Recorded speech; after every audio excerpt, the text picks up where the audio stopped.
I'm Lee Moore, I'm Rob Moore. and this is the Chinese Literature Podcast. Rob, today this is part of a multi-part series that we're doing, Chinese literature not made in China. Not made in China. That's right. We don't actually know which part this is in this We haven't posted it yet. We're very organized here on the Chinese Literature Podcast. That's how, someone else, the thousands of people who come to produce the minions that we have working for us. Right, in our dungeon. Go unlock the person who's in the Kong, Rob. Yeah, will do. In the Kong. Nice. Jeez. I didn't mean that kind of dungeon. Well, the nice kind of dungeon, Were you thinking like an oubliette or what? I was thinking, they were playing ping pong down there. I wasn't really going to go into like medieval or early modern Chinese torture. Well, I think this is the place to go into early modern Chinese torture. I think this really is the place. Probably you're right. If we're going to stay true to our sort of overall thrust here, we better bring out the Kong. Let's not talk too much about thrust and tortures. Let's not do that. Yes, that would be good.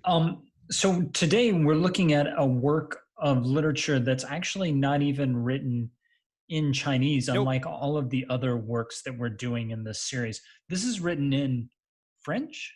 Yes. What do you mean? Why we're doing Voltaire? Why the question? Like in French? Was Voltaire maybe writing in Welsh? I mean, I'm just saying it's a little unusual for the Chinese literature. In fact, podcast. I don't think we have. Do we have anything else in our massive, sprawling archive that is? No, of course not, because we shouldn't, because it should mostly be in Chinese, right? I agree. It's the Chinese Literature Podcast. I want to say, so when we were beginning the podcast, we tried to decide between China Literature Podcast or Chinese Literature Podcast, or we were deciding between different names, and the famous world-renowned China History Podcast by Laszlo Montgomery was one of the podcasts that we were thinking about when creating our podcast. And I specifically said, let's do Chinese Literature Podcast so that sometimes we can get outside of China. And so this podcast series is sort of the fruit of that. Yeah, it is. And, I had been talking about various sort of smatterings of things we wouldn't mind discussing, but we weren't sure quite under what umbrella to put them. And so we decided to have a little series of not made in China stuff for that reason. So you mentioned that we're doing Voltaire. He Yes. didn't write any Chinese. He did not write Chinese. He did not read Chinese, but he was utterly fascinated by just Chinese stuff in general.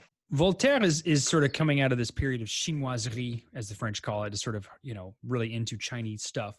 That's about 18th century. Which is mostly an enthusiasm for architecture, decoration, painting, stuff like that. But it does make its way into literature as well, especially because a lot of the Jesuits coming back from China were bringing some of the works of Confucius translated into European languages, introductions to other works of philosophy. The Jesuits were they did a lot of stuff. Pardon me. In China themselves, translating mathematical, scientific works into Chinese. Voltaire was utterly fascinated by what the Jesuits were bringing back, partially because, to make a long story short, he hated the Catholic Church with all of his being. He was a staunch atheist. And when he was reading the Jesuits and their enthusiasm for Confucius, he was basically like, well, if the Chinese were able to have this beautiful, well-ordered society, as the Jesuits are telling us, without the Roman Catholic Church or even a god. And of course, if you studied anything about Chinese culture, that's that's debatable. But based on the materials they had, that's the way it looked. Even, well, if they can do it, why exactly do we need the Roman Catholic Church? And so, let's maybe just ditch the whole thing and do what the Chinese are doing. And Voltaire was using China as this opposite of Europe, this I don't know if it's fair to call it atheistic. Maybe it is atheistic. I mean, isn't it Voltaire who famously said that he, the Enlightenment would end when the last king was strangled by the last priest entrails? Isn't that correct? That sounds like Voltaire. Voltaire was not known for hedging. Yeah. But yeah, he definitely had, and a lot of similar writers in the Enlightenment had this view of China as this, and you can talk a little about this in a second if you want, but this sort of static view, like whatever we are that we don't like, China is the opposite of that. So if we have this horribly totalitarian religious authority, the Chinese definitely don't have that. And I mean, turning to today's poem, which Rob, you translated much of this poem. It's called A Missive to the King of China. It's written to Qianlong. You translated Qianlong Emperor, by the way, just the readers are sort of up to speed here. 1711 to 1799. He was a Qing dynasty emperor. And wrote a lot of poetry. And Voltaire thought that was pretty awesome. Qianlong was one of the longest serving emperors. Like many Chinese emperors, you're right, he did write poetry. Voltaire was particularly enamored with him. And so Voltaire wrote a poem to Qianlong, right? Right. I'm not actually sure if Qianlong ever got it. I know that I sincerely doubt it. Yeah, I do too. I do too. Like, why would the emperor read this thing by a random French dude? Anyway. Yeah, I mean, this is about. Qianlong is the emperor who told the McCartney embassy that he didn't have any time for the Brits' trinkets. Right. so somehow I doubt I doubt a poem written in French made it all the way up to the dragon throne. But maybe I'm just being a bit cynical and skeptical. Yeah. But now the poem itself, you and I both I read it in French because I have more culture than you do. Yeah, but even in French, it's not exactly mind blowing. I don't know. It's really that's a very cultured and French way of saying it's total crap. I don't know if it's total crap. Okay, if we compared this to something like Lei Feng's dump truck poem, which wins, do you think? I still think Lei Feng is more interesting. Wow, you picked Lei Feng over Voltaire. That's impressive. Yeah. Sorry. And just to point out, Rob, so we're going to put in your entire translation, which is not the complete poem, but it's the parts that are worthwhile. Right. So, and to qualify what we mean by worthwhile, it's very, very, very long, and I just translated it pretty roughly. I didn't spend days and days on it. So if you're reading and you're like, this sounds kind of clunky. Yeah, it does, because I didn't smooth it up or anything. Rob, could you just read a passage from the poem, A Missive to the King of China by Voltaire? Sure. I'll read just a passage. So it starts out this way.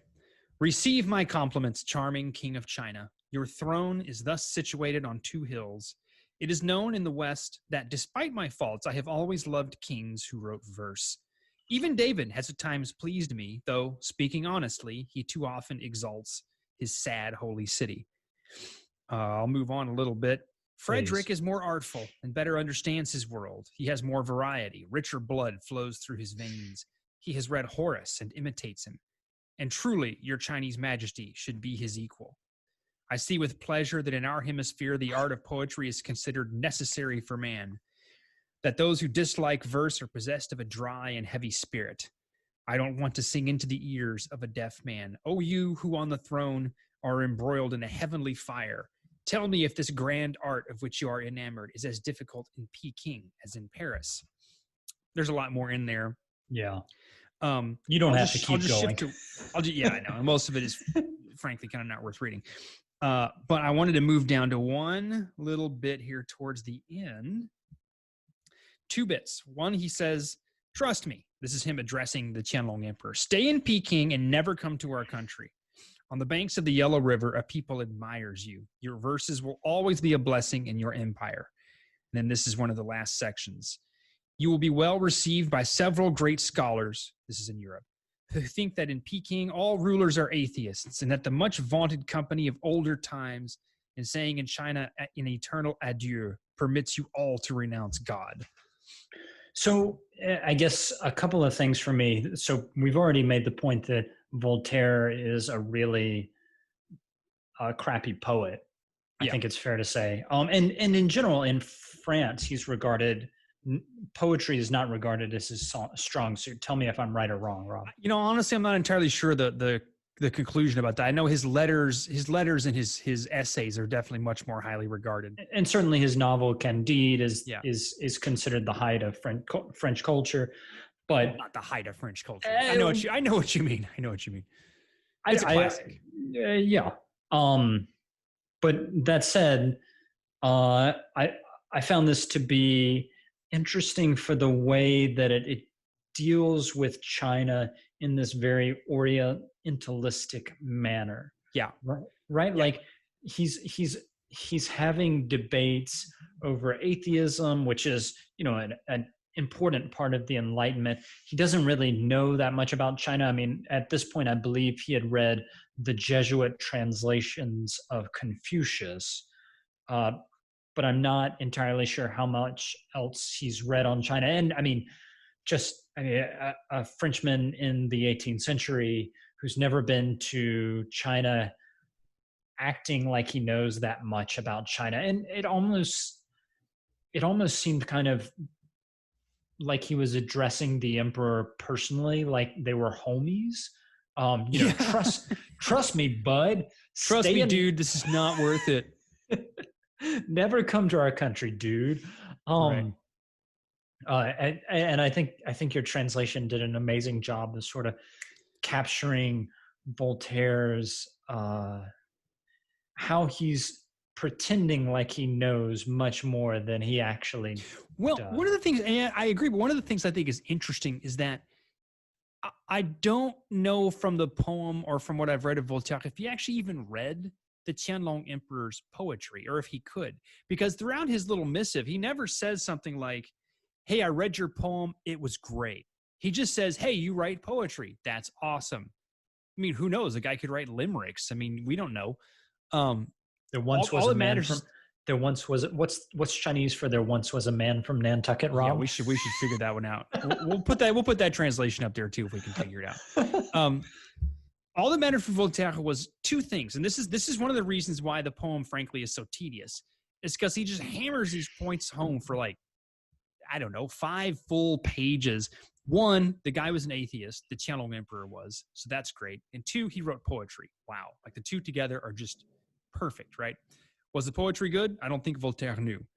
And this gets us back to this Orientalist idea. Was he an atheist? Well, see, this is tricky. What did the Chinese court worship a single monotheistic deity? No.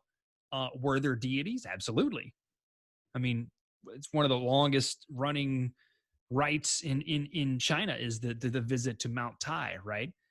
So the idea that this is someone who doesn't need any sort of religious figure, any sort of deity, that's great. Well, it's a great example of Orientalism because all you really would have had to do is read a few more accounts by the Jesuits to realize, no, they definitely have some version of this. It's just not the same thing. But instead, they sort of smooth that over and go, no, hang on. They don't have God, Yahweh God. So everything else is just like, that doesn't count. Yeah, it's definitely, I think the main thing that I took away is how Voltaire is projecting what he wants to see from Europe onto China. Sure. What I think is fascinating, though, is when you read gazetteers from China at this point, when they're writing about Taiwan or some other place outside of China that they're exploring, they do the same thing oftentimes, not always, but oftentimes. There is this tendency in all of literature. I mean, we call it, because of Said's contribution, we call it Orientalism, but it's really just this kind of projection of otherness that any culture that has power can do to another culture. But there is this tendency to just imagine that culture is the opposite of whatever you feel is wrong with your own society. And Voltaire is playing that game here. Yeah, absolutely. And, not to put too fine a point on it, but that's just, I think, common across cultures. In fact, I would argue it hasn't really changed that much even with the internet. I listened to a presentation once at Cal Berkeley. I forget why I was even there. Anyway, but I just sat in on a talk, and the guy giving the talk was the subject of the talk was, I think it was like McDonald's in China. And he was making the point that McDonald's has actually had a much bigger impact there than a lot of single brands because it's a gathering space. You're creating a space. Anyway, one of the points that he makes was that with the internet, the idea was great. Now we're really going to get to know each other. And he said, in the 20 or so years, 25, 30 years since we've had the internet, people really don't know that much more about each other. Maybe there's more data points, maybe, but not necessarily any better knowledge, because I think you always take into this encounter your expectation of what it's going to be, and getting rid of that is very, very hard, no matter how well-intentioned you are, no matter how well-informed you are. It takes, I lived in China a long time, but it still took me several years. Even like the last 2 or 3 years I was there, I still had some lingering sort of these Chinese people thoughts running around my head. It's really hard to get rid of. And it's interesting we read this poem now, because I think we're going to be entering a period. I don't know when we're releasing this podcast, but we're recording this thing in May of 2020, with the COVID-19 thing hopefully starting to wind down. But we are going to be seeing quite a backlash against China, I think, in the next couple of months. And one of the questions is, how much of this is China? How much of it is some of our own systemic failures? But it's much, much easier to deal with a anti-US. That's what, China often gets a place with no freedom. We have freedom. They don't. We have a long sort of history of philosophy and reason. They don't. Stuff like that. How much of it is due to that, I wonder? So maybe the message that we're trying to get at with this podcast, Rob, if I can break through our inferences and implications. Do it. Bring it home. Is that when we deal with China and when we think about China, we need to deal with it on its own terms and not try and project our hopes and fears onto China as if it's this blank screen, as if it's this what's the right word? Antipodal? On the other side of the world. Did I just use that word correctly? Wow, well done, man. Raise the roof. We should have a list of fancy, snotty literary terms to throw out there and be like, wow, we don't even understand what they're talking about anymore. It's because we're so much smarter than you. No, I think you're right, but I think even more important than that, because I would argue you simply can't abandon sort of all bias and prejudice and just encounter the material, right? Sure. You can't. But I think being aware of your biases, to some extent, Voltaire is at least aware that he is an atheist and that's his jam. That's part of what makes the poem such a tough read is you're like, we get it. You're an atheist. Let's move on here, Yeah, I once, when I was studying some literary theory, I was like, why do we even need literary theory? Like, why can't we just, approach it directly? And a person sitting across the table from me was like, Lee, you moron. Everybody comes with a theory. A theory is just a lens. You have to have a lens to see something. The question is what lens will you choose and how self-conscious of that lens will you be? Right. I think that when looking at Voltaire's poem about China it's not a good poem, but it should make us self-conscious as we go through this series on Chinese literature not made in China, of the different lenses that are adopted to approach China. Right. Does that make sense? Yeah. And I think, as maybe the final thought, hopefully the final thought I have about the poem, it's kind of clunky from our perspective and fairly pedantic, but it's still an interesting thing to read, because the simple idea that someone during France's golden age, this is really in a period when France is becoming to dominate European culture in every sense, in fashion, literature, everything. That one of the great figures in French arts and letters would go, look, we need to get to China. That's a fairly revolutionary thought. I mean, I know we talked about how big chinoiserie was, but again, its biggest impact was trappings, right? Decorations, buildings, clothes. Not a lot of people were going out there going, hey, we need to get rid of all this other stuff we're reading and get back to Confucius. I mean, it bears some resemblances to the May 4th movement in the 20th century in China, going, hey, look, let's just ditch all this Confucius and all this other stuff and read Tolstoy and things like that. Yeah, I think you're right. There is this parallel between Voltaire's uh, uninformed admiration of China and some of the May 4th thinkers' uninformed admiration of the West. Right.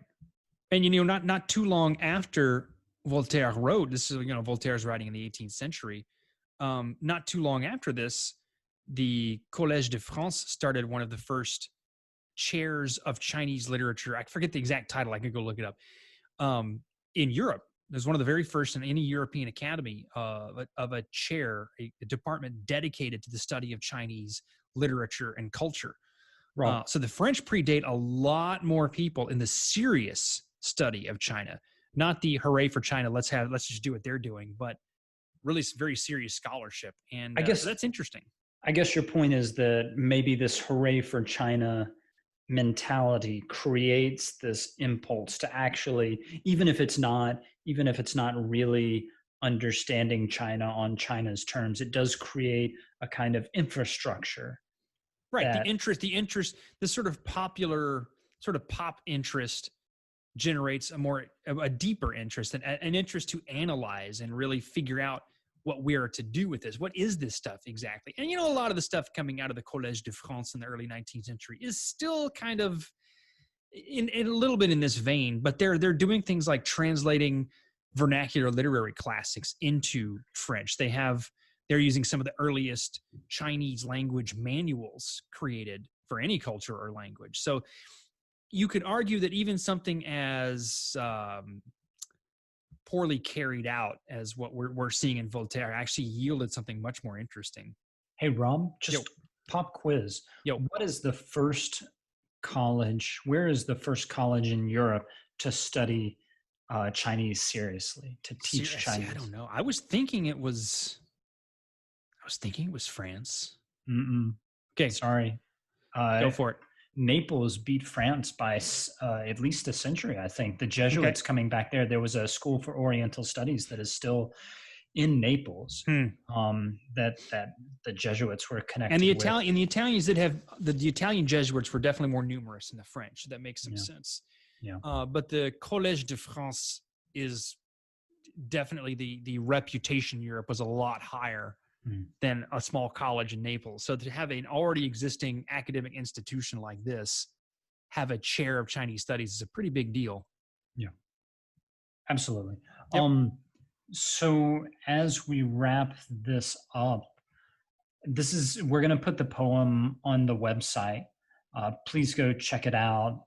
It's not a great poem, but it's interesting for thinking about how Westerners have historically approached China.